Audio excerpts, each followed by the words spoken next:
Assalamualaikum warahmatullahi wabarakatuh. Saya Safira Rahmalinisa, NPM 2017051015 dari kelas C.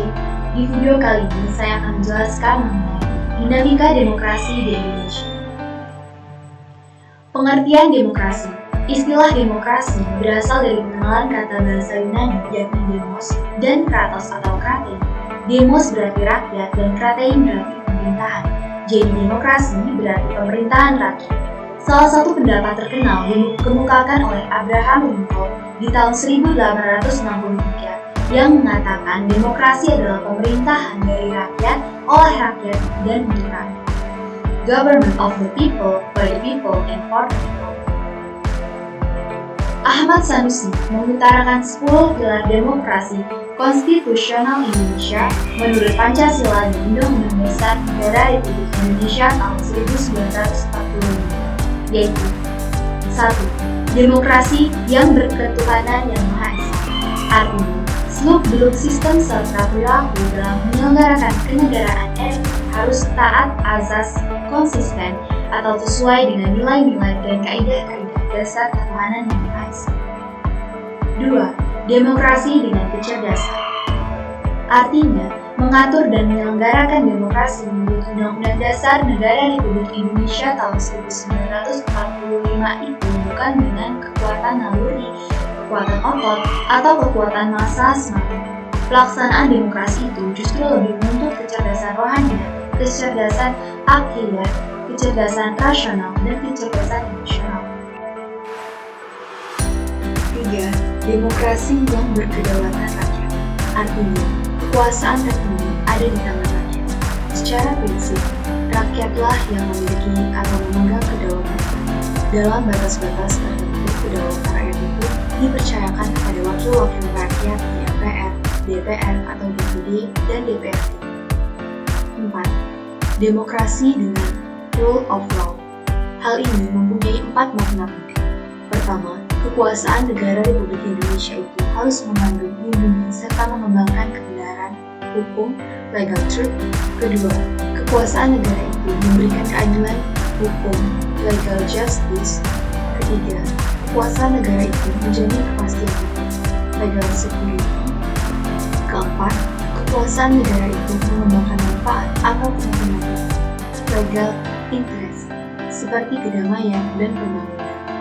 Artinya, demokrasi menurut Undang-Undang Dasar Negara Republik Indonesia tahun 1945 bukan saja mengakui kekuasaan negara Republik Indonesia yang tak terbatas secara hukum, melainkan juga demokrasi itu dikuatkan dengan pemisahan kekuasaan negara dan diserahkan kepada badan-badan negara yang bertanggung jawab. 6. Demokrasi dengan hak asasi manusia. Artinya, demokrasi menurut Undang-Undang Dasar Negara Republik Indonesia tahun 1945 mengakui hak asasi manusia yang tujuannya bukan saja menghormati hak-hak asasi tersebut, melainkan terlebih-lebih untuk meningkatkan martabat dan derajat manusia seutuhnya. 7. Demokrasi dengan pengadilan yang merdeka. Artinya demokrasi menurut Undang-Undang Dasar Negara Republik Indonesia tahun 1945 menghendaki diberlakukannya sistem pengadilan yang merdeka atau independen yang memberikan peluang seluas-luasnya kepada semua pihak yang berkepentingan untuk mencari dan menemukan hukum yang seadil-adilnya. 8. Demokrasi dengan otonomi daerah. Artinya, otonomi daerah merupakan pembatasan terhadap kekuasaan negara. 9. Demokrasi dengan kemakmuran. Artinya, demokrasi itu bukan hanya soal kebebasan hak, bukan hanya soal kewajiban dan tanggung jawab, bukan pula hanya soal mengorganisir kedaulatan rakyat atau pembagian kekuasaan kenegaraan. 10. Demokrasi yang berkeadilan sosial. Artinya, demokrasi menurut Undang-Undang Dasar Indonesia tahun 1945 menggariskan keadilan sosial di antara berbagai kelompok, golongan, dan lapisan masyarakat. Karakter utama demokrasi Pancasila ialah sila keempat, yaitu kerakyatan yang dipimpin oleh hikmat kebijaksanaan dalam permusyawaratan atau perwakilan. Dengan kata lain, demokrasi Pancasila mengandung 3 karakter utama yaitu kerakyatan, permusyawaratan, dan hikmat kebijaksanaan. Demokrasi Pancasila mengandung beberapa nilai moral yang bersumber dari Pancasila, yaitu persamaan bagi seluruh rakyat Indonesia, keseimbangan antara hak dan kewajiban, pelaksanaan kebebasan yang dipertanggungjawabkan secara moral kepada Tuhan Yang Maha Esa, diri sendiri, dan orang lain, mewujudkan rasa keadilan sosial, pengambilan keputusan dengan musyawarah mufakat, mengutamakan persatuan nasional dan kekeluargaan, menjunjung tinggi tujuan dan cita-cita nasional, dan demikianlah beberapa nilai demokrasi Pancasila yang merupakan corak khas budaya demokrasi di Indonesia. Selanjutnya, pelaksanaan demokrasi di Indonesia. Pelaksanaan demokrasi di Indonesia pada periode 1945 sampai 1949.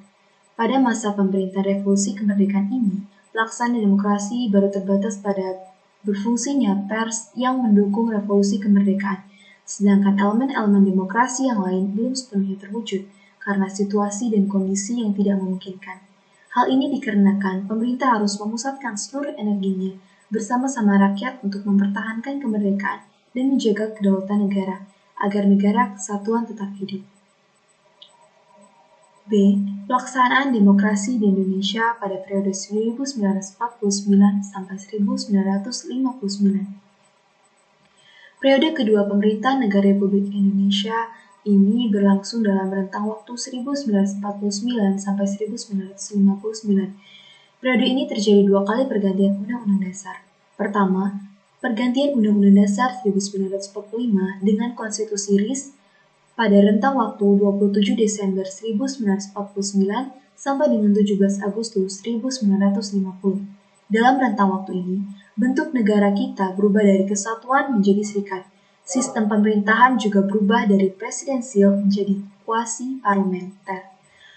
Kedua, pergantian Konstitusi RIS dengan Undang-Undang Dasar Sementara 1950 pada rentang waktu 17 Agustus 1950 sampai dengan 5 Juli 1959.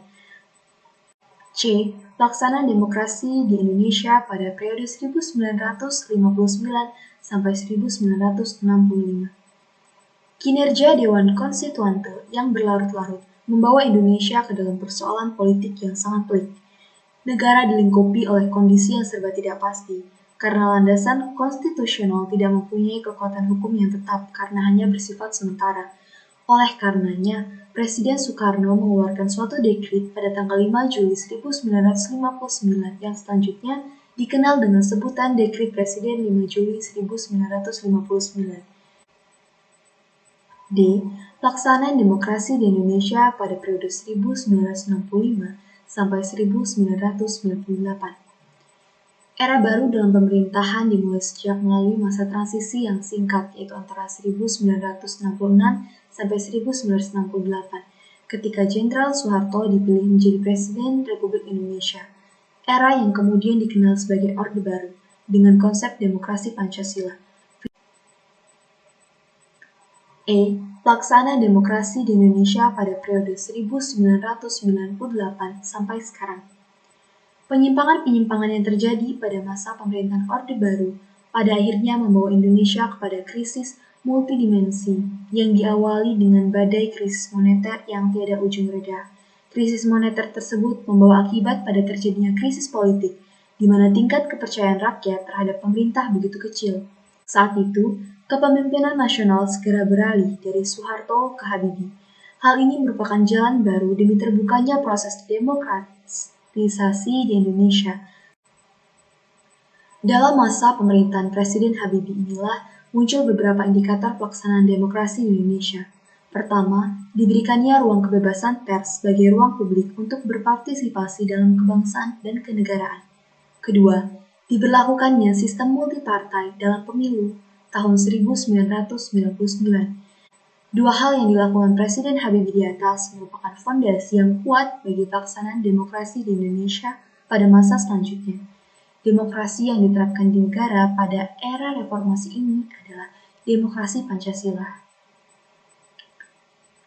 Baiklah, itu tadi pemaparan materi dari saya. Terima kasih banyak telah menyaksikan. Mohon maaf bila ada kesalahan. Saya akhiri. Wassalamualaikum warahmatullahi wabarakatuh.